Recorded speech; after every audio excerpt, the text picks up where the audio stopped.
블라인드 채용 전면 확대 실시.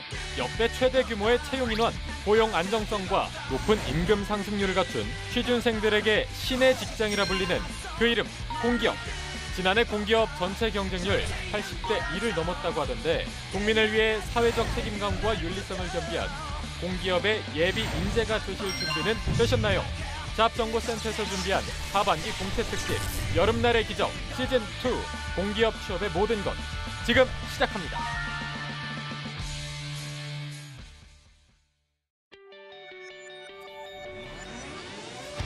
네, 안녕하세요. 성공 취업의 시작 잡정보센터 이남규입니다. 안녕하세요. 유윤정입니다. 네, 오늘은 또 김생재 아나운서 개인적인 일이 있어서 제가 나오게 됐는데 오늘 또 빈자리가 느껴지지 않도록 열심히 한번 해보도록 하겠습니다. 네네.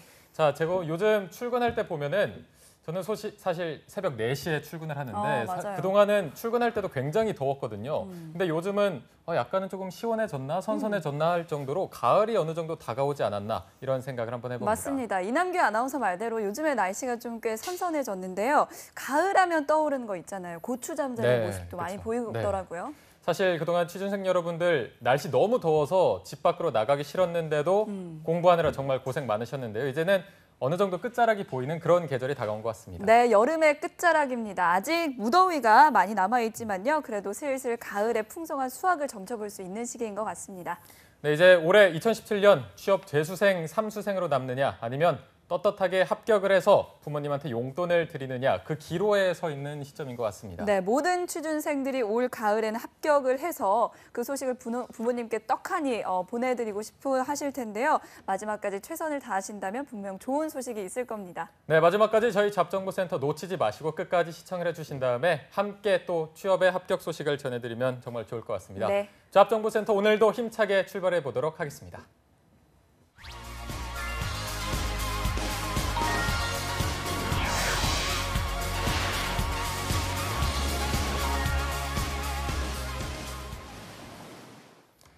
네, 여러분 채용 공고가 뜨고 나서 전략을 짜면 늦습니다. 채용 공고가 뜨기 전에 미리미리. 네, 맞습니다. 네. 미리미리 하셔야 되는데 전문가들의 날카로운 시선으로 하반기 공채를 대비하는 잡정보센터 특집 여름날의 기적 시즌2 이번 주는 하반기에 10,000명을 채용하는 블라인드 채용으로 취준생들의 관심을 듬뿍 받고 있는 공공기관을 주제로 살펴보고 있습니다. 그중에서도 이 취준생들한테 워너비 기업이다 이렇게 불리는 기업인데 전력공기업 한국전력공사 한전을 중심으로 살펴보고 있습니다. 네, 월요일과 화요일에는 지원 전략을 살펴봤고요. 수요일은 오늘은 자소서의 합격 팁을 알아볼 시간입니다. 자소서계 한라산, 대한민국 대표 자소서 베스트셀러 저자이시죠. 조민혁 강사님 함께합니다. 어서 오십시오. 네, 안녕하십니까. 마음에 안 드시는 거죠? 그만합시다, 한라산. 네. 한라산을 양주로 갑시다, 양주. 양주요? 21년산 뭐 이런 거. 네.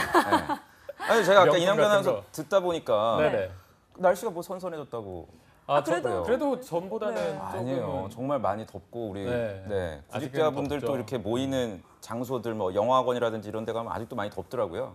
열기 때문에. 열기도 그렇고 뭐 여러 가지가 있겠죠. 그래서 아마 방송 보시는 분들이 좀 공감하기 어렵지 않았을까 싶다는 생각이 들더라고요. 네. 한라산은 이제 그만 좀 합시다. 네, 알겠습니다. 자, 그리고 이분은요. 한 번 더 할게요. 한라산 가면 엄청 좋아하실 것 같은데 잡정보센터 도우미 김한 캐스터 함께합니다. 어서 오십시오. 네, 안녕하세요. 맞습니다. 오늘 무척 덥습니다. 그렇기 때문에 한라산 같은 데 가면 더위 먹을 수 있어요, 여러분. 실내에 무조건 계셔야 됩니다. 네. 실내에 계실 거죠, 계속? 본인이 얘기하고 되게 어색해하시네요. 네, 저는 밖에 안 나가요. 밖에 나가는 거 좋아하지 않나 봐요. 네, 집순이 김한규 캐스터가 또 전해드렸는데 이 공공기관이 자소서 비중이 낮다고는 하지만 어학과 자격증이 비슷한 상태에서 만약에 그렇게 비슷하다면 자소서가 합격, 불합격의 원인이 될 텐데 이게 뭐 대충 쓰면 당연히 안 되겠죠. 저는 한 50% 될 것 같아요. 서류 단계에서 가중치가. 네, 제가 지금 국민건강보험공단이 지금 면접 전형을 진행 중에 있습니다. 이번 주도 있고 이제 다음 주에 면접이 있어서 제가 학생을 얼마 전에 만났는데 제가 깜짝 놀랐어요, 진짜로. 왜요? 학생 이력서를 봤는데 진짜 거짓말이 아니라 학교를 입력하는 란이 없어요. 아, 정말요? 실제로 이제 그러니까 저는 그래서 이게 학생이 그냥 일부러 나한테 이런 이력서를 줬나 부끄러워서. 근데 그게 아니라 학교를 아예 알 수가 없었고 전공도 없어요, 입력이. 학점도 없어요. 어학 점수도 없어. 입력란이 아예. 아예. 그러면은 사실 서류 그 심사를 뭘 갖고 하냐는 얘기예요. 그 중에 이제 대표적인 게 아마 자기소개서라는 생각이 들고 제가 그 학생의 이제 자기소개서를 읽어보니까 직무와 관련된 우리가 이제 오늘 다루게 될 뭐 활동이나 교육받았던 거. 근데 이게 진짜 무시무시한 게 제가 예전에도 지난주에도 말씀드렸는데 그분이 지금 모 기관의 그러니까 의료기관이죠. 거기서 2년차 대리님이에요. 그러니까 나이도 30대 초반이야. 네. 근데 건강보험공단 신입으로 지원하는 거지. 지원한 거예요? 그러니까 그만큼 경력이 정말 화려하고 동종 업계에서 뭐 날고 뛰는 분들이 이제 지원을 하는 거예요. 그러니까 영상 보시는 분들이 제가 항상 강조드리지만 블라인드 채용이라고 해서 이게 모든 사람한테 열려 있다고 생각하시면 안 되고 그만큼 동종 업계에서 직무 역량이 우수한 정도가 아니라 돋보이고 탁월한 분들이 지원을 하시고 계시고요. 그런 내용들을 자기소개서에 지금 확인하고자 하는 것들이 있기 때문에 긴장을 늦추지 않고 아직까지도 토익 공부를 지금 제가 오늘 아침까지도 물어봤어요. 학생이 저한테 네. 자기는 뭐 지방되고 이렇기 때문에 8월 남은 기간 동안에는 공기업에 뭐 올인하려고 하는데 뭐 820점이어서 900점을 넘기기 위해서 뭐 어제도 제가 어젠가 그젠가 그 실시간 검색어 1위가 토익이길래 네. 뭐 들어가 보니까 그날 토익 점수 확인하는 날이었더라고요. 그러니까 아직도 구직자분들이 미련을 못 버리고 있어요. 제가 다시 한번 말씀드리지만 여러분들 공기업은 입력하는 란 자체가 없고 있더라도 그냥 패스 페일 개념이에요. 응시 자격 이상만 갖추시면 얼마든지 그 기준이 어느 정도가 돼요? 700점. 토익 700점을 기준 넘으면 700점만 넣으면 패스 논 패스. 그렇죠. 700점이든 뭐 1000점이든 990이든 그냥 다 똑같이 일괄적으로 처리를 하고 오히려 아까 말씀드렸던 이런 활동들 믿지 않을 거예요. 지금 아마 이게 지금 무슨 소리인가 지금 갑자기 난 지금 뭐 자격증 따고 있고 어디 뭐 식스 시그마 따고 있고 뭐 플랜트 교육 프로그램 듣고 있는데 이게 무슨 소리인가? 그게 현실입니다, 여러분. 그러니까 현실을 좀 받아들여 주시길 저는 당부를 좀 드릴게요. 네. 네, 뭐 어쨌든 취업에 있어서 중요하지 않는 전형이 어디 있겠습니까? 네. 일단은 오늘은요. 한전의 자소서 정복을 위해서 오늘도 같이 함께 산을 올라타야 될 텐데 한전 자소서는 또 어떻게 생겼는지 또 어떻게 올라타야 하는지 지금부터 살펴보겠습니다. 먼저 한국전력공사 자소서 항목을 김하윤 캐스터가 정리했다고 합니다. 함께 보시죠.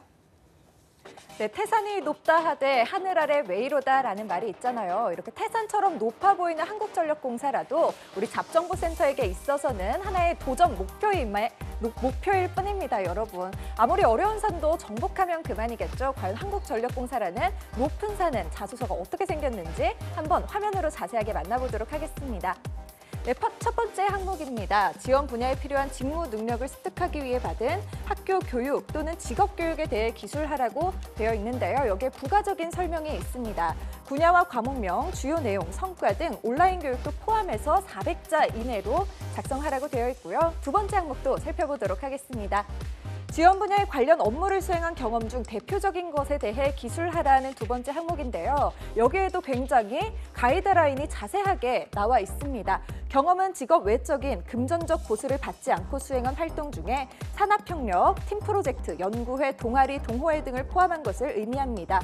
경험을 기술할 경우 구체적으로 본인의 학습 경험 또는 활동 내용, 활동 결과에 대해 작성하기 바랍니다. 라고 되어 있는데요. 세 번째 항목도 살펴보겠습니다. 네, 본인이 참여하여 수행했던 프로젝트나 팀 작업 중 어려움이 예상되었으나 도전 정신을 발휘해 몰입해 보았던 경험에 대해 기술해 보아라 라는 항목이고요. 마지막 항목입니다. 네 번째 항목은요. 까다로운 상대에게 효과적으로 대처했던 경험이 있다면 기술해 주십시오 라고 마무리를 짓고 있습니다. 과연 어떻게 작성해야 인사 담당자의 마음에 쏙 들지 스튜디오에서 자세하게 알아보겠습니다.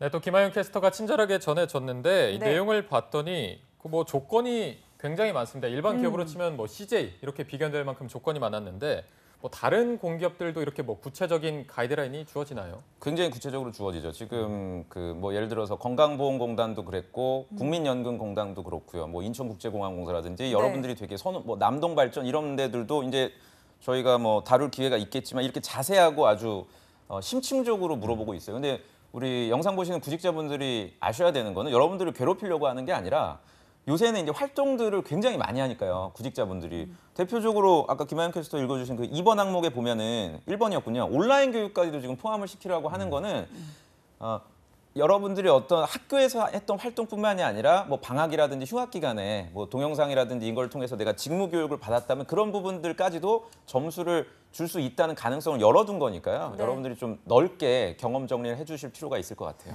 네, 일단 그러면 1번 항목부터 차례로 짚어보겠습니다. 1번 항목에서 보면 교육 분야, 과목명, 주요 내용, 성과 이렇게 나와 있는데 성과라고 하면 보통 학점을 그렇죠. 생각하는 친구들이 많잖아요. 네. 근데 그거는 아닐 것 같은데 어떤가요?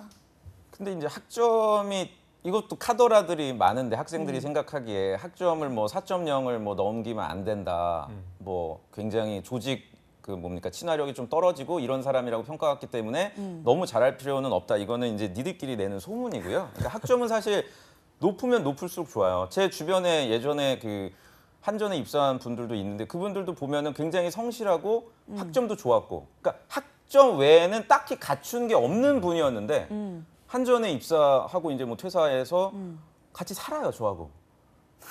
네, 뭐 그런 분들도 있고, 그러니까 예전에는 아, 그렇군요. 성실성을 많이 보는 때도 있었고요. 공기업은 뭐니 뭐니 해도 지원자의 어떤 이런 성실한 노력들을 많이 보기 때문에 네. 혹시 영상 보시는 분들 중에서 내가 학점 관리 굉장히 잘했다.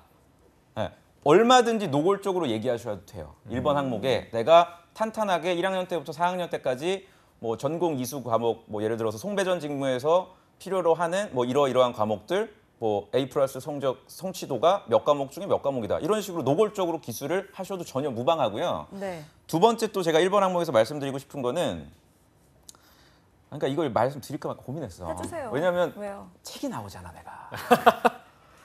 여기서 아, 이러시면 안 그러니까 됩니다. 8월달에 책이 나오는데, 아니 내가 지금 이걸 진짜. 지금 막 아이, 퇴고 그러지 단계에 마세요. 있는데 네. 이 내용을 내가 얘기를 해버리면 책을 안 안 사요. 살 거란 말이야. 그냥 얘기를 어디 해야 도서관에서 사가죠. 빌려볼까 그렇죠. 봐. 빌려만 보고. 그래서 내가 이 얘기를 할까 말까 하다가 해주실 거죠? 네.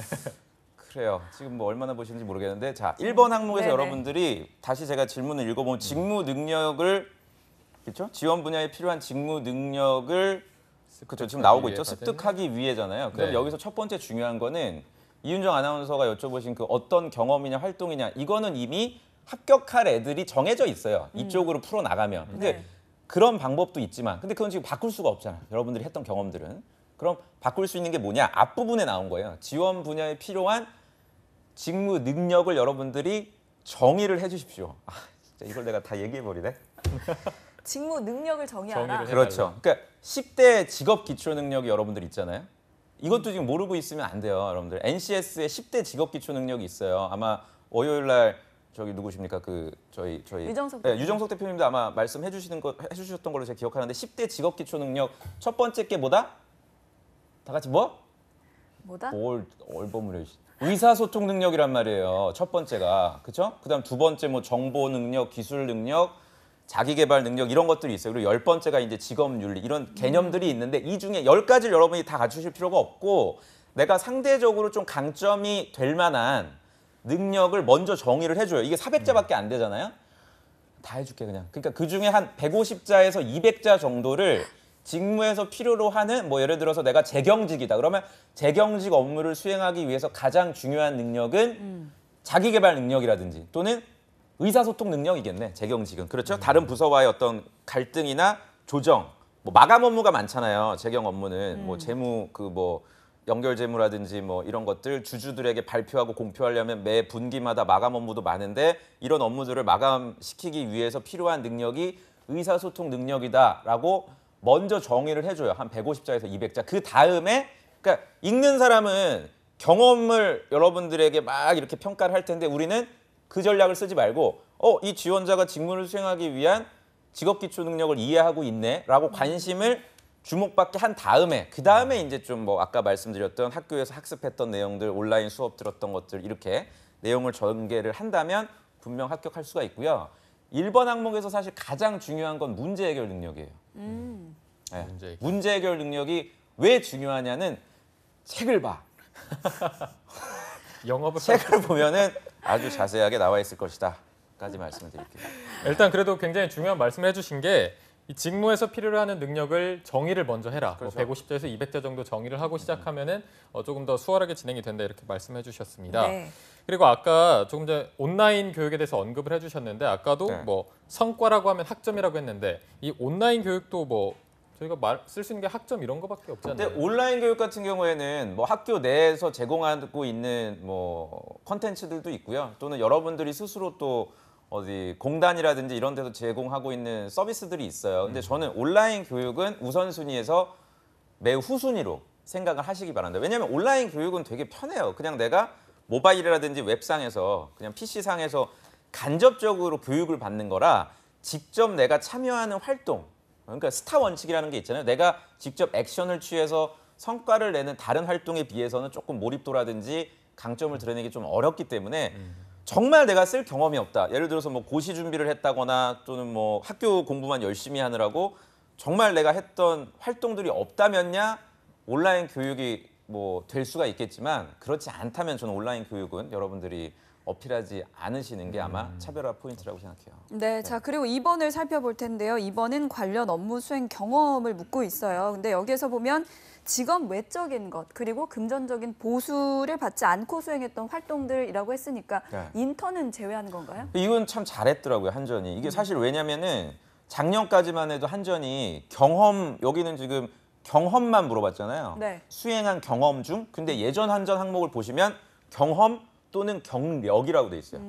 그리고 경력의 경우에는 뭐 괄호 열고 금전적 보수를, 그러니까 반대의 활동이죠. 내가 돈을 받고 예컨대 인턴이라든지 뭐 아르바이트라든지 이런 금전적 보수를 받았던 그 활동에 대해서 정의를 했었단 말이에요. 근데 그럼 아예 요번에 반대네요. 그러니까 그만큼 신입으로 지원하시는 그 소위 이제 올드 루키 경력자들에 비해서 이런 신입으로 지원하시는 분들의 경험을 조금 더 귀 기울여 듣겠다는 의지니까요. 네. 네, 그런 부분에 있어서 저는 여러분들이 너무 스트레스 받아 하시지 마시고 그럼 상대적으로 내가 인턴을 더 많이 했던 사람들은 그럼 불이익이 있는 게 아니냐? 아니죠. 1번이라든지 3번, 4번 다른 항목에다가 여러분들이 기술을 하시면 될 겁니다. 그러니까 너무 조바심 내지 않으셔도 될 것 같아요. 경력자들 같은 경우에는. 네. 네. 자 그리고 이번 항목을 계속 보면은 뭐 산학 협력, 팀 프로젝트, 연구회, 동아리, 동호회 포함된 활동이라고 네. 예를 들어놨는데 이거를 보면은 뭐 학교에서 조금 활동도 열심히 해야 이런 걸 할 테고 그런 친구를 원한다 이런 느낌이 듭니다. 그렇죠. 그래서 뭐 학점은 뭐 블라인드 처리를 한다고 하는데 결과적으로 학교에서 이렇게 활동을 많이 한 사람들을 원한다는 건가요? 그렇죠. 좋은 질문이세요. 그러니까 1번에서는 직무를 수행하기 위해서 학습한 교육적인 부분들에 있어서 강점이 있는 사람을 우대하겠다는 거고요. 그리고 이 질문을 잘 보셔야죠. 1번에서 내가 보유하게 된 그 필요 역량을 실제로 필드에서 발휘했던 활동들도 있어야 된다는 거죠. 그러니까 두 가지 학교 내에서 했던 그 노력과 전공에 대한 강점을 2번 항목에서 실제로 학교 밖에서 발휘했는지. 그러니까 1번하고 2번은 어떻게 보면 같은 의도예요. 직무를 입사 후에 수행하는 데 필요한 것들을 학교 내에서 충실히 갖췄냐. 했느냐. 동시에 그렇죠. 학교 밖에서 하는 활동에서도 갖췄냐. 그러니까 이걸 너무 분리해서 생각하지 마시고 뭐 둘 다 있으면요 너무나 좋겠지만 뭐 그렇지 않으시더라도 1번 또는 2번 둘 중에 하나라도 전 여러분들이 충족시켜 주시면 될 것 같고요. 그리고 아마 영상 보시는 분들 중에서 한전이라든지 그 공기업에서 체험형 인턴을 하신 분들이 있을 거예요. 네. 근데 여기서 주의할 게 뭐냐면 이게 그냥 말만 체험형 인턴이지 실제로 내가 업무를 수행을 했는지도 한번 따져보셔야 돼요.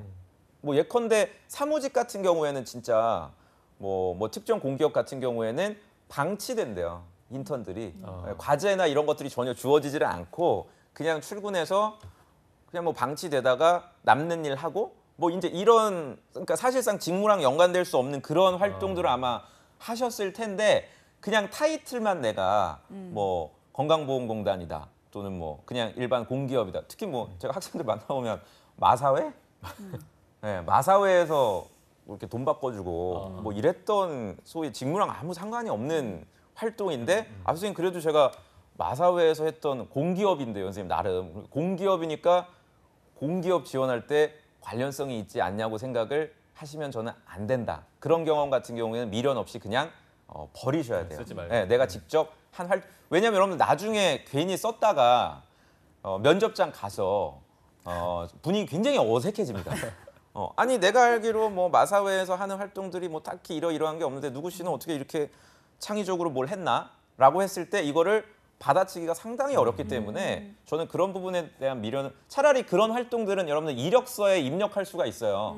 경력 사항이나 활동 사항에 뭐 한국 마사회에서 뭐 17년 뭐 6월부터 7월까지 뭐 어떤 업무함 그냥 그걸로 끝내셔야지 자소서까지 저는 끌고 들어오시를 말하고 하니까 지금 표정이 좀 많이들 어두워졌죠. 또 왜 또 이런 얘기를 또 하냐고 여기저기서 또 아우성이 들리네요. 근데 어쨌든 근데 인턴이나 아르바이트 경험을 제외하고는 그 대외 활동 중에서 직무와 관련된 거를 경험을 써야 되는 거니까 그렇죠. 어떻게 보면 대기업 자소서랑 좀 비슷하잖아요. 맞아요. 그래서 대기업도 쓰고 공공기관도 쓰고 둘 다 지원을 해도 무방할 것 같아요. 정확한 지적이세요. 그러니까 저는 항상 학생들한테 말씀드리는 게 공기업만 올인할 이유가 전혀 없어요.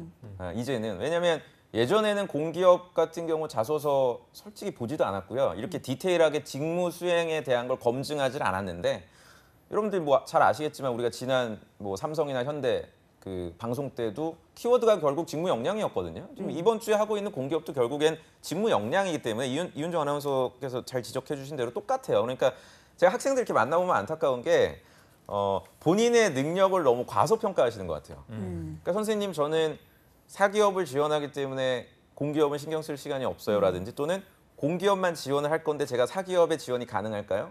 충분히 여러분들이 가능하고 전혀 다르게 접근할 이유가 없다. 다만 인적성 시험을 접근해야 되는 방법상 좀 차이가 있기 때문에 네. 그 부분은 여러분들이 좀 확인을 해야 되겠지만 전체적인 구직활동 프로세스는 별로 다를 바가 없다. 이렇게 좀 말씀드리고 싶습니다. 네. 저희가 뭐 자소서 얘기를 하다 보니까 저도 자소서 썼을 때가 생각이 나는데 저 같은 경우는 이 소제목 같은 거를 달거든요. 간단하게 두세 문장 정도로. 이런 때도 공기업 자소서도 뭐 소제목 다는 게 도움이 될까요? 아니면 불리기 있는? 소제목은 뭐 기본적으로 있어야 되겠죠. 지금 여러분들도 영상 보시면서 저희 방송이 재밌는 이유가 제가 만약에 밑에 지금 자막 나가잖아요. 소제목을 다는 게 좋다 versus 안 좋다. 이게 다 하나의 편집 과정이에요. 자막이. 이거 만들려고 저희 PD라든지 그 직원분들 고생하시죠. 고생하시거든요. 네. 그러니까 노력을 되게 많이 하신다고요. 이거 만들려고, 이거 하려고, 그죠? 네. 근데 만약에 제가 이거를 싹 다 줄여버리고 자막 없이 여러분들하고 지금 만난다 그러면 되게 방송이 지루하고 재미없고 루즈하고 이래요. 맞아요. 네. 그렇기 때문에 여러분들 자소서도 마찬가지예요. 아무리 훌륭한 컨텐츠와 뭐 경험을 했어도 이남규 아나운서가 아까 얘기한 대로 제목이나 이게 사실 그 내비게이션 같은 역할이거든요. 처음 가는 길인데 내비게이션 없이 여러분들 가면은 정말 두렵고 막막하잖아요. 아, 이 글이 이런 내용을 얘기를 하려고 하는구나라는 제목이 있어야 글도 잘 따라갈 수가 있고 가독성을 높일 수가 있고요. 제가 또 이제 이렇게 얘기하면 학생들이 또 반문을 하는 게 아니 그 선생님 얘기는 제가 이해가 되는데 한정 같은 경우에는 뭐 400자밖에 안 되는데 400자밖에 안 되는 자소서에 굳이 뭐 제목을 쓰는 게 의미가 있냐. 그리고 반대로 내가 니들한테 물어볼게요. 이게 방송이 30분밖에 안 되는데 그죠? 30분밖에 안 되는데 굳이 소재? 뭐 김하영 캐스터 불러서 읽어라. 뭐 이 두 분 뭐 하는지 모르는데 뭐 해라. 이거 뭐 무슨 의미가 있어 이게. 네.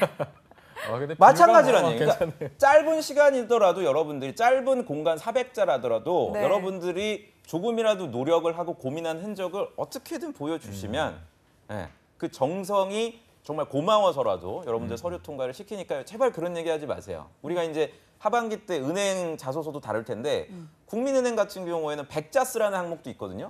100자? 당연히 제목이 있어야 돼요. 100자여도 단 30자라도. 근데 100자를 뭘 제목을 씁니까? 또 이렇게 좀 본인 입장에서 자소서를 쓰려는 그런 태도를 저는 좀 바꾸실 필요가 있을 것 같아요. 네, 뭐 100자든 400자든 1000자든 무조건 소제목은 달라라고 써야죠. 말씀을 해주셨고요. 네. 자, 이어서 3번 항목을 살펴보겠습니다. 여기에서는 제가 봤을 때 키워드는 도전 정신인 것 같은데 네. 직무와 연관성이 있는 걸로 골라야 되겠죠?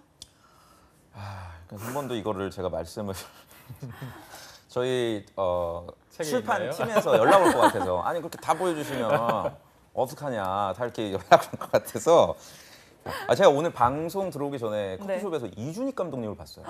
여기 밑에서요? 네. 오. 이준익 감독님이 계시더라고요. 네. 감독 입장에서 그 배우들이 어디 이렇게 홍보하러 나가서 결론을 다 얘기해주면 그렇죠. 스포. 얼마나 열받겠어요. 그쵸. 그래서 제가 지금 윤정 아나운서께서 질문을 주시니까 저희 작업하고 당황하셨나요? 가는 팀장님 얼굴이 이렇게 떠올라요. 옆에서 이렇게 떠오르는데 그 기왕 나온 김에 그래도 제가 조금만. 1번도 네. 얘기한 김에 3번 말씀을 드리면 3번은 자원 관리 능력을 물어본 거예요.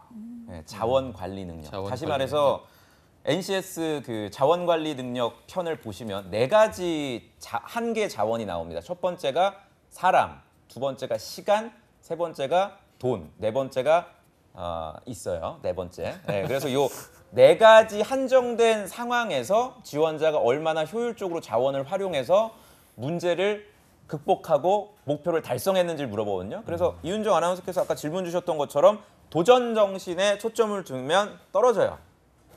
이해가 되시죠? 네. 도전 정신 자체를 400자에 어떻게 기술합니까? 그렇죠. 이건 기술하기가 굉장히 어렵단 말이에요. 그러니까 한정된 자원, 아까 말씀드린 것 중에 여러분들이 선택을 해주세요. 다시 말해서 이 질문에서 중요한 건 뭐다? 도전 정신이 아니라 뭐? 3글자로 좀 나가고 있죠. 3글자로 어려움. 네, 어려운 부분에 여러분들이 집중적으로 기술을 해주세요. 그게 네. 시간적으로 어려웠는지, 어려웠다면 왜 어려웠는지, 뭐 금전적으로라면 뭐 내가 학교 내에서 했던 교내 행사 예산이 100만 원이었는데 갑자기 뭐 스폰을 받지를 못해서 한 50만 원으로 줄었다라든지, 그리고 줄었던 이유가 뭐뭐뭐뭐 이렇게 기술하다 보면 충분히 200자 정도 어려움에 대해서 설명하실 수가 있거든요. 네, 그렇게 딱 읽는 사람을 관심 가질 수 있게끔 만들어 놓을 수 있는 장치가 자원관리 능력이라고. 난 몰라 이제. 네, 다 얘기를. 제 방 나가나요? 이거 나가죠. 나가죠. PD님, 제 방. 매번 나가죠. 나갑니다. 제 방 안 나간다고 나가요? 지금 알겠어요. 제 왔어요. 방에 안 나간다고. 네. 제 방 내보내지 마요. 다 아이고. 잘라줘요. 이거. 네. 자원관리 능력. 네, 네, 네. 도전 정신으로 했지만 자원 관리 능력을 그렇죠. 풀어 나가라 이렇게 말씀해 주셨는데 뭐 사실 도전 이런 얘기 나오면 취준생들이 이제 막 열정, 뭐 나의 소통 관리 능력 이렇게 하면서 맞아. 이 창작 능력이 무한대로 그렇죠. 가면서 이제 막 네. 두루뭉술해지고 엄청 폭넓어지고 이렇게 되거든요. 시선적이고.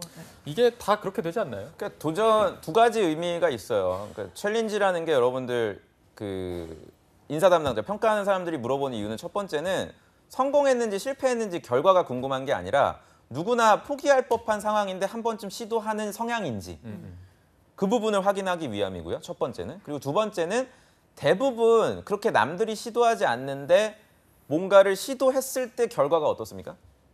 두 분? 남들이 보통? 시도 안 안 하는. 네, 남들은 안 보통 좋- 잘 시도하지 그렇죠. 않으려고 그러고 노력하지 않으려고 했는데 내가 뭔가 과감하게 시도를 했을 때 결과가 좋습니까? 또는 좋은 목표 대비해서 경우가- 좋지 않은 경우가 더 많습니다. 좋지 않은 경우가 좋지 않은 아무래도 경우가. 더 공기업 전형적인 인재. 네. 탈락이에요. 네. 그러니까 보통 내가 시도했을 때 조용히 해봐요. 시도를 했을 때 결과가 좋지 않은 게 정상이란 얘기예요. 제 말은. 많아요. 네. 근데 여러분들 자소서를 이렇게 보시면 실패했던 사례가 없죠. 저는 사실 거의 본 적이 없어요. 제가 이렇게 방송에서 그나마 떠들고 다니니까 요새 좀 많이 만나보는 자소서 중에 도전적으로 목표를 수립을 했으나 결과적으로 우리가 중간에 요러요러한 시행착오를 겪어서 목표 대비해서는 성과에 이루지 못했다. 이렇게 좀 현실적인 내용이 많지 실제로 지금 영상 보시는 너희들의 자소서를 보시면 아마 대부분 굉장히 어렵고 도전적인 상황이었으나 협업을 해가지고 목표 이상의 쾌거를 달성해서 하거든요. 네, 그런 말 같지도 않은 현실적이지 않은 얘기를 네. 지어내지 마시고요. 제가 방금 말씀드린 그 2가지 기억해 두시고 작성하시면 될 것 같아요. 네. 자, 그렇다면요. 이제 아까 뭐 혁신도 좀 중요한 부분이잖아요. 그렇죠. 그래서 뭐 다른 지원 기관 같은 거 언급하고 그런 혁신 사례 같은 것도 언급해도 상관없나요? 그럼 상관없고요. 그러니까 공기업 준비하시는 분들이 또 오해하는 것 중에 하나가 공기업 그럼 떠오르는 이미지가 뭔가 보수적이고 네네. 그리고 또 가장 대표적인 게 이제 안정적인 직장. 그래서 또 이제 또 연상되는 개념이 변화를 추구하지 않는 모습들, 권위적인 모습 이런 것만 생각하다 보니까 네. 여러분들이 조금 내가 혁신적이고 변화를 추구하는 성격이라면 이런 거는 공기업에 드러내면 안 되겠다라고 착각하시면 안 돼요. 네. 다시 말해서 그 신입으로 입사하시는 직원들에게 권위적이고 보수적이고 안정적인 것들을 기대하는 직장은 그거는 뭐 공기업이든 사기업이든 없어요. 그렇기 때문에 얼마든지 변화를 추구하고 도전하고 만들어냈던 경험들 여러분들이 반드시 기술을 해주신다면 좋고요. 이 내용이 문제 해결 능력하고 바로 정확하게 연결이 되는 개념이라 기억을 해주셔야 될 것 같습니다. 네. 네. 자 이제 저희가 마지막 4번 항목을 살펴볼 텐데 4번을 보면 이 까다로운 상대에게 효과적으로 대처했던 경험이 있다면 서술해라 이렇게 쓰라고 되어 있습니다. 이거 뭐 어떻게 써야 되는 거예요? 이것도 설마. 그것 자체 그러니까 되게 한국전력공사 자기소개서를 잘 만들어놨더라고요 항목이. 그러니까 교묘하게 그 학생들이 좀 고민을 안 하면 눈치채지 못하게끔 10대 직업기초 능력들을 그러니까 코레일 같은 경우는 아예 대놓고 1번 항목에 괄호 열고 의사소통 능력 괄호 닫고 그다음에 이렇게 질문을 하거든요. 우리는 이 항목에서 이걸 물어본 거라고. 4번 항목이 의사소통 능력을 물어보고 있어요. 또는 대인관계 능력. 그래서 직업기초 능력에 나와 있는 명시돼 있는 의사소통 능력이 어떤 걸 의미하는지 그리고 대인관계 능력이 어떤 걸 의미하는지를 여러분들이 저는 좀 참고를 해주신다면 지금 나오고 있는 까다로운 상대라는 게 동아리 선배가 될 수는 없다는 걸 아실 거예요. 아마 그 내용을 보시면. 그리고 또 어떤 애들은 또 연애한 얘기를 쓰는 아마 우리 영상 보시는 정도면 그런 분들은 안 계실 것 같은데 한 분 있었어요. 가끔 있어요. 네. 연애했던 상대 내 여자친구 또는 남자친구가 까다로웠는데 신촌에서 파스타 먹자 그랬는데 내가 영화관에 데려가서 만족시켰다. 가끔 이런 물론 진짜 선생님 그런 애가 있어요. 네, 있기 때문에 이런 경험들은 절대 까다로운 상대라고 우리가 정의를 하기가 어렵고 남자분들 군대 경험도 역시 까다로운 상대를 만났다고 우리가 정의를 하기는 어렵다. 왜 그런지는 말씀드린 직업기초 능력을 저희가 시간 관계상 한번 참고를 해주시면 좋을 것 같습니다. 네, 자 이렇게 한국전력공사 자소서 항목을 살펴봤는데요. 다른 공기업들도 좀 이런 식인가요? 어떤가요? 한전이 한 중 정도 되는 것 같아요. 레벨.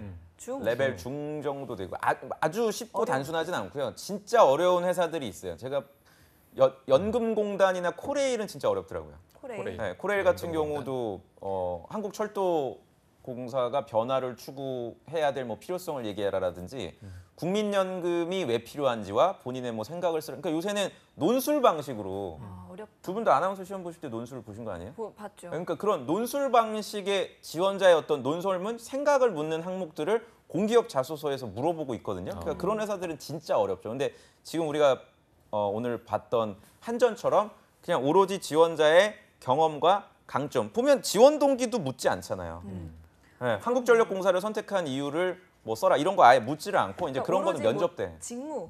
오로지 중심으로. 직무죠. 네. 근데 그런 걸 물어보는 회사들도 물론 있어요. 공기업 중에. 그런 회사들이 좀 상위 랭크돼 있는 자소서 난이도가 높은 회사니까요. 그런 부분들 여러분들이 좀 기억을 해두시길 바랍니다. 네, 오늘도 중요한 말씀을 많이 해주셨는데 마지막으로 쐐기를 박을 만한 신의 한 수 해주실까요? 그래요. 그러니까 공기업 지원한다고 해서 안정적, 보수적, 권위적 이런 개념을 탈피해라. 저는 이렇게 좀 말씀을 드리고 싶고요. 사기업의 인재상 그것과 크게 다를 바가 없으니 우리 아마 지금 오늘 보시는 분들 많은 분들이 공기업만 초점을 두고 있으실 텐데 사기업도 도전적으로 지원을 하셔야 되고 저희가 다음 주부터 또 다른 사기업들 많이 다룰 텐데 어제 보니까 이제 우리은행도 8월 말부터 채용을 공명이에요.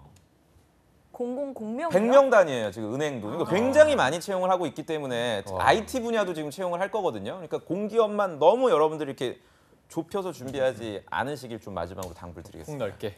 네, 하반기에 정말 취준생 여러분들 많이 바빠질 것 같습니다. 오늘 민혁쌤 말씀 토대로 잘 준비하셨으면 좋겠습니다. 오늘 도움 말씀 주신 위포트의 조민혁 강사님 고맙습니다. 네, 고맙습니다. 네, 잡정보센터 1부에서 준비한 소식은 여기까지고요. 잠시 후 2부에서는 또 저희 김하영 캐스터와 함께하는 전국 각지의 생생한 채용 소식, 일자리 방방곡곡이 준비되어 있습니다. 네, 그리고 TV 취업 상담소도 준비되어 있습니다. 네, 어디 가지 마시고요. 채널 고정.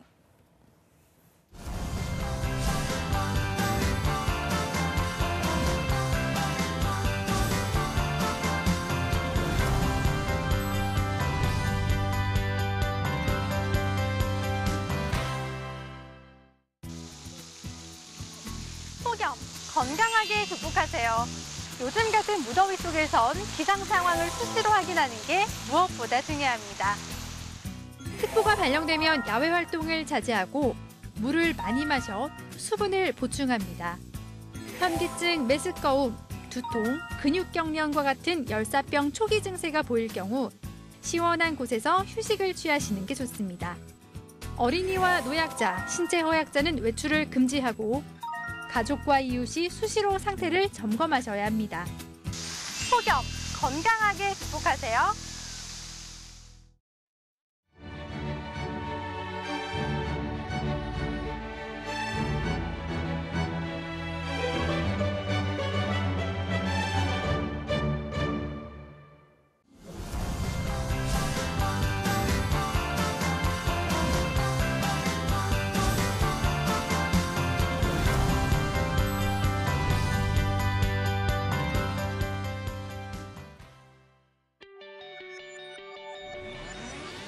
네, 잡정보센터 2부의 문을 또 활짝 열어봤습니다. 2부에서는요, 취업 때문에 힘들어하는 취업 준비생들의 고민을 또 시원하게 해결해드리는 TV 취업 상담소가 준비되어 있습니다. 네, 먼저 김아윤 캐스터와 함께하는 일자리 방방곡곡부터 바로 만나보시죠.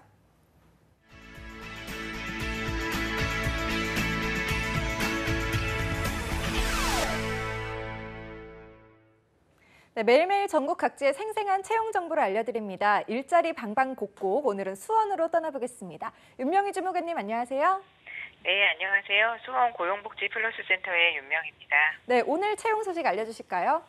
예, 첫 번째로 소개할 기업은 오뚜기 물류 서비스 주입니다. 경기도 요인시 처인구 백안면에 위치한 곳으로 하역 및 단순 종사원, 지게차 운전원 30명을 모집합니다. 담당 업무는 지게차 운행 및 제품 입출고 재고 관리를 하게 됩니다. 지원 자격은 학력은 고졸 이상이고 경력은 무관합니다. 근무 시간은 주 6일 2교대 근무로 오전 8시 30분부터 오후 5시 30분까지 교대 근무하게 됩니다. 급여는 월 250만 원에서 300만 원이며 월 30시간 시간 외 근무 수당을 포함한 평균적 급여입니다. 복리후생으로는 삼식 제공, 자녀 학자금을 지원하고 있습니다. 참고할 점은 장애인도 채용하고 있습니다. 지원을 희망하시는 분은 워크넷 구인 내용을 확인하시고 자사 입사 지원서 양식에 작성한 이력서 자기소개서를 방문, 팩스, 이메일로 접수해 주시기 바랍니다. 네, 총 30명이나 채용을 하고 있고요. 장애인분들도 지원이 가능하다고 합니다. 많은 분들의 관심과 지원 부탁드립니다. 그럼 바로 다음 소식도 알아보도록 하겠습니다. 두 번째 소식은 다양한 프로그램과 특강 소식 준비했습니다. 단기 집단 상담 프로그램으로는 8월 7일 월요일 의사소통 능력 향상, 8월 8일 화요일 취업 목표 정하기를 주제로 오후 2시부터 5시까지 열릴 예정입니다. 그리고 특강 프로그램으로는 8월 16일 수요일 성공을 부르는 면접 및 이력 이미지 메이킹, 8월 16일 금요일 이력서와 자기소개서 작성법을 주제로 오후 4시부터 6시까지 특강이 진행될 예정입니다. 기타 미리 접수하시고 하셔야 되기 때문에 궁금한 사항은 1350으로 문의하시면 됩니다. 네, 취업 목표부터 취업 준비에 도움이 되는 다양한 프로그램이 준비되어 있다고 합니다. 지역 구직자분들의 많은 관심과 지원 부탁드립니다. 네, 오늘 소식 감사합니다, 주무관님. 네, 감사합니다. 네, 오늘 일자리 방방곡곡 경기도 채용 소식 알아봤습니다.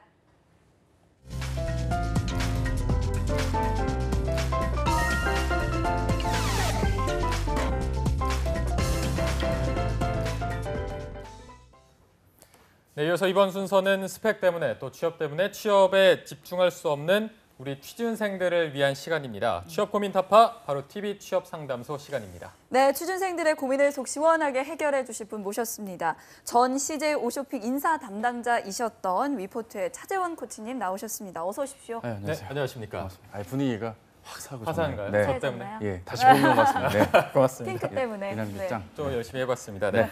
자, 그리고 2부의 도움이 또 써니라고 돼 있네요. 써니 유혜인 캐스터도 함께합니다. 안녕하세요. 안녕하세요. 왜 저는 잘 모르는데 왜 써니인가요 이게?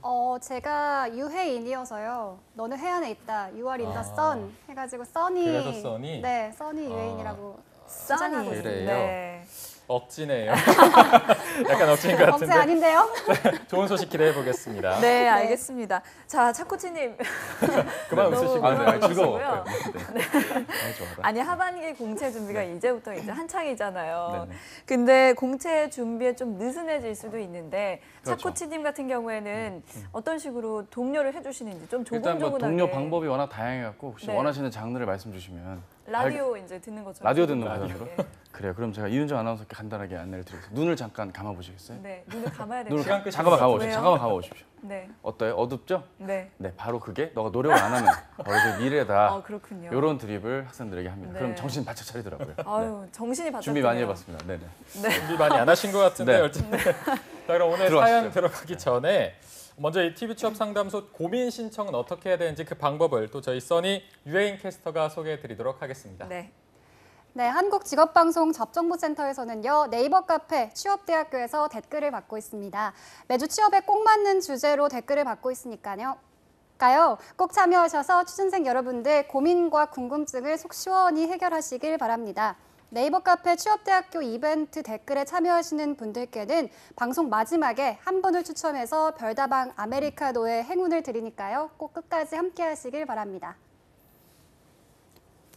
네, 네이버 카페 취업대학교의 질문 이번 주 주제는 하반기 공채 대비 NCS에 관한 궁금증입니다. 많은 분들이 궁금해하시는 것 같은데 이번 주도 정말 학생들이 폭발적인 관심을 보였습니다. 유엔 캐스터가 댓글 또 바로 읽어주시죠. 네, 첫 번째 댓글 보겠습니다. 첫 번째 댓글은요, 공기업 필기 NCS 기초능력평가시험에 대한 부분입니다. 아이디 KO225143님께서 NCS가 정확히 어떤 건가요? 공무원 시험과 비슷한 부분이 있는데 라고 남겨주셨고요. 아이디 비노녀님께서 NCS 준비 기간을 얼마나 잡아야 할까요? 공기업과 사기업을 같이 준비하고 있는데 어느 것을 먼저 우선으로 해야 하나요? 라고 남겨주셨습니다. 네. 이 질문은 굉장히 늘 나오는 질문 중에 하나인 것 같습니다. NCS가 어떤 것인지 물어보는 친구들이 많은 것 같은데 오늘 이번 기회에 이런 이야기가 나오지 않게 차코치님의 NCS는 뭐다라고 정의 좀 해주세요. 확실하게 아예 쐐기를 박아주시죠. 솔직히 지금 이 질문이 나오는 친구 이름 아이디가 뭐죠? KO225143 본인 학번 같은데 이거는 홈페이지 가서 검색이 다 가능한 얘기였어요. 그래서 정리해봤어요. 제가 홈페이지 가서 바쁘잖아요, 그죠? 페이스북 좋아요 누르기 바쁘니까 그냥 제가 뜻을 읽어드릴게요. 근로자가 직무를 수행하는 데 필요한 지식, 기술, 소양을 산업별로 체계화한 인력 방법이래요. 아시겠죠? 잊지 마시고요. 문제는 이게 공무원 학원들이 문제인 게 공무원 학원들이 이거를 자꾸 호도를 하는 경우가 있거든요. 이를테면 이제 NCS가 직업 기초능력 평가라는 시험이 있고 직무 수행능력 평가 시험이 따로 있어요. 이게 그 공무원 시험 9급이나 7급의 경영학이나 경제학, 법학 뭐 이런 쪽의 시험이랑 유사하다는 식으로 자꾸 사람들을 어필하는 경우들이 있는데 엄밀히 말하면 겹친다고 보긴 힘들고요. 왜냐하면 NCS는 일을 잘할 사람을 뽑는 거기 때문에 공부머리를 해야 되는 공무원 시험과는 결이 다르다. 그래서 우리 5143 본인은 좀 새롭게 홈페이지부터 살펴보실 것을 부탁을 드리고 비도녀님 이거는 어떻게 해석해야 되나? 비도녀님은 아이디는 모르겠지만 준비 기간은요 당연히 병행을 하는 것이 맞고요. 우선으로 할 게 아니라 병행할 것. 아까 저기 조민혁 선생님께서도 말씀을 주셨는데 병행해서 진행 충분히 가능하니까 참고하시면 좋을 것 같아요. 네, 아까 뭐 일머리를 판별하기 위한 거다. 이게 조금 이해가 가는 게 뭐 일 잘하는 사람은 정말 따로 있고 공부 잘하는 사람이 따로 있기 때문에 그거는 아무리 딱 다른 부분이다 이렇게 할 수 있을 것 같은데 그렇다면 이게 NCS가 공무원 시험이랑은 좀 다른 건가요? 확실히 다르죠. 그러니까 문제도 느낌이 다른 거예요. 이를테면 같은 경영학 문제도 공무원 문제라면 다음 중 포피에 해당되는 피해 용어와 해당되는 세부 요소를 틀린 것을 고르세요. 사지선다로 나오는 식이라면 그 NCS라면 다음 중 새나무 매우심자라는 행사가 진행 예정이다. 이 중 포피해 요소에 부합되지 않은 행동을 한 직원을 고르세요. 이런 식으로 이제 정말 일하는 능력에 맞는 걸 따지는 그런 시험이라고 볼 수 있겠습니다. 그렇다면 그 대기업 인적성하고는 어떤 차이가 있는 거예요? 인적성하고는 또 다른 게 인적성은 언어나 수출이 같은 문제가 좀 더 비중이 많고요. 이쪽은 자료 해석형이나 추론형 문제가 더 많다는 것이 특징이라고 할 수 있겠습니다. 그리고 NCS는 이제 문제 해결 능력이 좀 많이 요구가 되는 거고 아까 조미혁 선생님도 자소서에서도 문제 해결 능력이 중요하다 하셨는데 그렇기 때문에 여러분들이 NCS 홈페이지에 가셔서 그 139페이지짜리 그 PDF 파일을 받아 보셔야 돼요.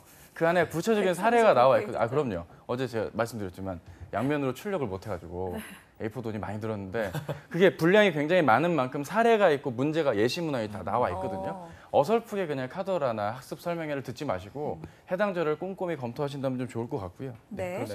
뭐 139페이지짜리 보면은 여기 질문은 안 올리셔도 될 것 같은데 어쨌든 NCS랑 대기업 인적성 시험 또 공무원 시험에 대한 차이는 분명히 인지를 하셔야 될 것 같고요. 그러면 우리 또 취준생들이 이 부분을 많이 궁금해할 것 같은 게 공기업 준비랑 일반 대기업 준비를 병행해도 되는 건지 아니면 어떤 우선순위를 둬야 되는 건지 어떻게 해야 될까요? 일단은 뭐 기본적으로 병행해야 된다는 게 맞지만 일부 무리한 지원을 서슴지 않는 분들이 계시거든요. 어제도 이제 제가 말씀을 드렸지만 내가 통신직을 지원을 하는데 전기 쪽에 채용이 더 많다는 이유로 전기 기사를 더 따야 된다거나 이런 식으로 공기업 채용 전형에 맞춤에 대비를 해야지 지원에 해당되는 스펙을 따지는 등의 어떤 노력을 하는 건 좀 비추고요. 각각의 필요한 요소들, 겹치는 부분들 고려해서 병행하실 것을 부탁을 좀 드리고 싶습니다. 네, 아까 민혁 쌤께서도 말씀을 해주셨는데요. 공기업과 사기업 모두 준비하면서 지원의 폭을 넓히는 게 더 좋을 것 같습니다. 자, 이어서 두 번째 댓글 유엔 캐스터가 라디오 DJ처럼 DJ처럼 한번 읽어주시죠. 편안하게. 네, 두 번째 댓글은 NCS 필기시험 문제에 관한 질문들입니다. 아이디 만숙이님께서 의견을 보내주셨네요. NCS는 시간 싸움일까요? 정답률 싸움일까요? 라고 해주셨습니다. 아이디 소선호님은 NCS를 풀다 보면 지문의 길이가 너무 길고 유형도 까다로워서 항상 풀 때마다 시간이 부족해 찍는 문제가 많은데 어떻게 하면 효율적으로 문제를 풀 수 있을지 궁금하다고 댓글 남겨주셨습니다. 네, DJ 써니와 함께 하셨습니다. DJ 써니 뭐 말 천천히 한 거 빼고는 좀 다른 게 있나 생각이 드는데 갑자기 라디오는 왜 하는 거죠? 듣고 그냥 싶어서 듣고 싶었어요. 네. 역할을 주고 싶었는데 문자 사연 보낼 뻔했어요. 다음에 또 이제 요거 다음에 또 볼게요. DJ 써니 기대해 보도록 하겠습니다. 자, 일단 아이디 만수기님이 해주신 만수기. 질문이 이 NCS가 시간 싸움일까 정답률 싸움일까 이렇게 해주셨는데 사실 이 NCS가 아예 시간 안에 풀지 못하도록 설계된 시험이라는 얘기를 들었거든요. 어때요, 그렇죠. 실제로? 이게 원래대로면 좀 상식적으로 풀어야 되는데 50분 동안 뭐 70개를 풀게 한다거나. 근데 그 문제당 다 도표가 있고 공지문이 나오고 공지문을 해석하고 옳은 걸 찾는 게 아니라 옳지 않는 걸 찾으라. 거의 뭐 이런 식으로 나오고 있거든요. 실제로 보면 한정 같은 경우는 필기 때 의사소통, 문제 해결, 자기개발, 조직이해력을 지문마다 나와서 해석하고 풀고 하는 식으로 문제들이 나와 있는 걸 볼 수 있어요. 따라서 시간 문제는 굉장히 중요하겠고요. 동시에 정답률도 중요하다라는 걸 볼 수 있고요. 이런 우리 만수기 친구께 드리고 싶은 조언은 제가 봤을 때 본인은 좀 지엽적인 고민을 많이 하시는 것 같아요. 사실 이럴 고민할 시간에 더 푸는 게 맞거든요. 그렇죠. 뭐 이렇게 얼굴 안 보인다고 제가 뭐라 하는 게 아니라 뭐라 지금 하신 거 뭐라는 거 아닙니다. 미안해요, 만수기.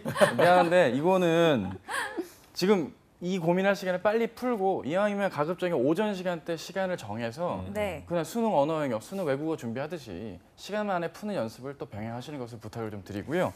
소선호 씨, 이거 뭐 지문의 유형이 길고 문제가 까다롭다. 효율적으로 문제를 푸는 것들에 대한 고민이 있는데 일단 이분 역시 만수기 씨랑 같이 좀 만나서 시간을 잡고 푸는 게 두 분의 이런 고민은 좀 너무 지엽적이지 않나. 같이 스터디하는 게 나을 수도 있겠네요. 알겠습니다. 안타깝습니다. 아니 근데 저는 잘 모르겠는 게 NCS가 그렇게 어렵나요? 어느 정도로 어려운지. 이게 어렵다는 게 딴 게 아니라 자기가 좀 문제 유형에 익숙해지면 쉬운 거 같은 것 같아요. 왜냐면 두 분 다 아나운서 시험 보시면 아시겠지만 처음만 어렵지 자꾸 하다 보면 좀 늘잖아요, 그죠? 그쵸? 카메라 테스트 이런 것도 그잖아요. 그렇죠. 네. 들어볼게요. 네. 그런 거니까 이분들도 분명 직독직해에 대한 두려움이 있다거나 난독 혹은 공고문이나 지문에 좀 익숙치 않은 분들이 계실 거예요. 이건 마치 토익 파트 7 같은 거, 파트 6 같은 거라고 보시면 되거든요. 정기적으로 나와 있는 문제의 내용을 보고 얘가 문서를 이해하고 있는지, 뭐 의사결정을 잘 내릴 수 있는지 이런 것들을 종합적으로 보기 위한 거기 때문에 문제를 반복해서 푼다면 문제가 없을 것이고 오히려 이분들의 문제는 뭐 문제를 시간 안에 풀어야 되는 게 더 크기 때문에 그거에 대한 노력이 필요할 거예요. 해결책이 있다면 직독직해하는 습관을 평소에 좀 들이시면 좋을 것 같아요. 평소에 문제를 많이 접하고 묻는 말의 의도를 파악하는 게 중요하거든요. 가끔 보면 페이스북 여러분들 타임라인 보다 보면 뭐 수리 문제 5초 안에 푸는 개꿀팁 이렇게 나오는 게 있어요. 근데 그런 거에 집착하지 마시고 내가 문제를 풀다 보면 자주 틀리는 유형이 겹치게 돼 있거든요. 그러니까 그런 것들을 참고하시는 게 좋고 뭐 이따가 다시 한번 말씀을 드리겠지만 꼭 NCS 유형의 문제만이 답은 아니고 전공 이론에 해당되는 경영이면 경영, 경제면 경제 그런 기본 베이스를 바탕으로 문제를 접한다면 굉장히 쉽게 풀 수도 있다는 점 그런 것들도 좀 참고해서 보신다면 좀 시간을 줄이는 노력도 할 수 있지 않을까 싶습니다. 근데 보통 이게 한 문제당 몇 분 소요된다고 보면 돼요? 1분 이내에 풀어야 됩니다. 1분 이내. 네, 그렇죠. 그러면 이게 50문제를 75분에 풀어야 된다고 알고 있는데 그러면 처음에는 또 뭐 시작 설명이 있지 않습니까? 그렇죠. 시작 설명이 있고 괜히 엄한 공고문이 있으니까 자꾸 읽게 되거든요. 그렇다면 이게 거의 1분 안에 한 문제를 풀어야 되는 꼴인데 뭐 아까 말씀하신 것처럼 많이 풀어보면 좋겠지만 그래도 좀 시간을 줄이기 위해서 어떤 팁 같은 게 있다면 그것도 좀 말씀해 주시죠. 일단은 시간을 더 줄여서 잡고 최대한 많이 푸는 게 일단 중요하다가 최선인 것 같고요. 문제 풀이법 자체에 집착하기보다는 문항의 의도를 파악하기 위해 문항들이 형태만 다르지 결국 직업 기초 능력의 기반으로 다 문제들이 나와 있다. 그러면 영역별로 내가 어떻게 접근해야 된다를 나만의 방법도 정리해 보고요. 학원이나 문제집 등을 잘 보셔도 해당 내용에 대한 정리해 놓은 분들의 어떤 자료들도 있기 때문에 그런 분들도 블로그 많이 하시거든요. 이유 추가하고 이렇게 보면은 자료도 주시고 여러분들 그리고 잡 정보센터만 잘 보셔도 충분히 가능하겠다. PD님 보고 계시죠? 이렇게 또 이렇게 알리고 있습니다. 좋은 프로그램이라는 엄청 것도. 좋아하시네요. 그럼요. 네. 네, 알겠습니다. 어쨌든 만수기님과 소선호님은 함께 만나서 스터디를 하고 이렇게 준비를 하는 걸로 정리를 하고요. 네. 이어서 마지막 댓글 보겠습니다. 네. 네, 마지막 댓글은 NCS 시험 대비를 위해 평소에 어떻게 공부하면 좋을까에 대한 댓글입니다. 아이디 블루님께서 시간 여유가 없을 때는 어떤 포인트를 잡고 시험 공부를 해야 하나요? 라고 남겨주셨고요. 아이디 팔레트님께서 NCS를 준비하고 있습니다. 주변에서는 PSAT, PSAT로 대비하는 경우도 있더군요. 이에 따른 혼란이 있습니다. PSAT로 난이도를 높여 준비할 필요가 있는지 궁금합니다. 라고 남겨주셨습니다. 네. 어쨌든 이 질문이 계속 겹치는 것 같아요. 뭐 네, 어떻게 답답죠. 준비해야 될지 시간에 스트레스를 많이 받고 있는 것 같습니다. 뭐 이분은 블루님은 어떤 포인트를 잡아야 되나 이거를 물어봤는데 또 똑같은 답변이 나올까요? 일단 블루님 같은 경우가 전형적으로 이제 답을 정해놓고 내가 원하는 답을 해달라는 답정 그런 넣어? 답정 넣어군요. 블루니까 넌 남자분 같은데 일단 이분께 드리고 싶은 말씀은 블루군 잘 들으세요. 이거는 본인이 어떤 포인트를 자꾸 공부하는 거 본인이 알고 계세요. 뭔가 확신이 안 서니까 자꾸 불안해서 이런 질문 남기신 것 같은데 오늘 방송에 나왔던 포인트만 잘 짚고 3개월 이내에 공부만 반복하셔도 지구 기초능력 시험이 어렵지 않다라는 아주 원론적인 답변을 쿨하게 드리고 싶고요. 그 다음에 파레트분, 자 이분께서 주신 게 이제 PSAT 얘기를 하셨어요. 네. PSAT인데 이 PSAT가 뭔지 모르시는 분을 위해서 네, 정확하게 뭐예요? 알려드릴게요. Public Service Aptitude Test. 퍼블릭 서비스, 이게 애티튜드, 테스트. 테스트. 제가 저 인적성 같은 건가요? 영어를 인도에서 배워서 이름이 좀 쉬웠지 않았습니다. 또또또또거리시는. 그러니까요. 예. 정확하게 보셨네요. 미국 로스쿨에 있던 시험 제도를 들여온 거고 언어 논리, 자료 해석, 상황 판단 요 세 가지 영역으로 진행이 되는데 네. 피스타트를 공부하는 분들은 바로 이 자료 해석 부분에 대한 문제를 좀 발췌해서 공부를 하시는 분들이 좀 계시거든요. 근데 이게 너무 어려워요. 그러니까 NCS 문제 풀이가 익숙한 분들, 면접은 자주 떨어지고 이런 문제 풀이가 익숙한 분들은 피스타트 문제를 구해서 푸는 것도 나쁘지는 않습니다만 초심자분들, 파레트 양 같은데요. 파레트 양, 아이유 팬이거든. 파레트 양 이분은 수능, 사회문화나 경제 문제집을 좀 사서 EBS 같은 거 그 문제 쪽으로 보시다 보면 겹치는 부분이 있거든요. 그런 쪽으로 내용을 좀 이해하면서 푸시는 것도 도움이 될 것 같네요. 그래서 네. PSAT를 너무 섣불리 같이. 접근하기보단 문제 풀이의 좀 난이도가 높은 걸 필요로 하는 분들은 과감하게 좀 공부하시는 것도 참고로 좋을 것 같습니다. 네. 그렇다면 그러니까 여유가 된다면 네. 어떤 특정 영역에 한해서는 좀 준비할 그렇죠. 때 병행해도 된다. 병행은 기본이고 최대한 문제에 익숙해져야 되는 유형인 것 같아요. 네. 인접성이랑 또 느낌이 다르거든요. 예를 들어서 뭐 인접성은 인성에 대한 고민도 해야 되기 때문에 해당 기업의 인재상을 본다거나 여러 가지 노력들을 기울여야 될 텐데 이쪽은 최대한 문제에 내가 많이 노출이 돼서 어떤 유형엔 이렇게 내가 풀어야 된다라는 좀 기계적인 접근도 될 만큼 좀 내가 체내화돼야 된다. 이런 말씀을 근데 드리고 싶어요. 피사트가 그렇게 어렵나요? 저도 그때 대학교 때 한번 풀어본 적이 있었어요. 저 그때 예전에 학교에서 고시반 이런 거 하면 네. 한 학기 방 무료로 제공해 준다고 제가 고시 준비 언덕 들어갔다가 너무 문제를 풀었는데 얘기해야 되니까요. 네, 네. 저희 다 보고 계시니까. 네. 그거 진짜 어렵거든요. 그러니까 비문학 언어 논리 같은 경우는 수능 비문학 지문이 그대로 나오는 거예요. 대학생 버전이라 철학이나 논리 쪽도 잘 알아야 돼요. 인문학도의 소양을 쌓아야 됐죠. 그래서 저는 CJ 입사를 택했습니다. 어려웠더라고요. 난이도가 굉장히 높은. 예, 그런 저의 시험이군요. 영역이 네. 아니었어요. 공기업은 뭐 그러면 준비는 전혀 안 하신 건가요? 전혀 안 했죠. 다만 아예 생각조차 안 하신. 그렇죠. 생각조차 못했었어요 그때는. 하지만 이제 강사 생활 시작한 이래로 공기업 지원자들도 은근히 많이 오시거든요. 아까 조미애 선생님 말씀도 하셨지만 자소서 쓰는 방법들을 다 모르다 보니까 적어줘야 될 내용의 비중을 정리하는 노력들이 자소서에선 필요할 것이고 면접 답변도 유효하고 바로 이런 문제 푸는 데에도 도움이 되겠다 말씀을 드리고 싶습니다. 네. 네, 자 그렇다면 이제 NCS를 준비하는 데 있어서 가장 중요한 점이나 그리고 취준생들이 놓치면 안 될 그런 것들이 있을까요? 뭐 오늘 거의 오토리버스죠. 계속 같은 얘기를 하는데 문제를 다시 한번 얘기해 주세요. 예, 잘 듣고 있죠? 문제를 정말 많이 풀어야 됩니다. 여러분들이 아예 힘들어요, 도와주세요라는 거에 영역별로에 대한 문제 풀이를 이 시간에 안내드리는 게 아니잖아요. 저도 여력만 되고 시간만 주어진다면 영역별로 문제 접근법을 알려드리고 싶어요. 하지만 그거를 앞서서 여러분들이 접근법 자체를 논하기 이전에 문제에 익숙해져야 된다는 점들.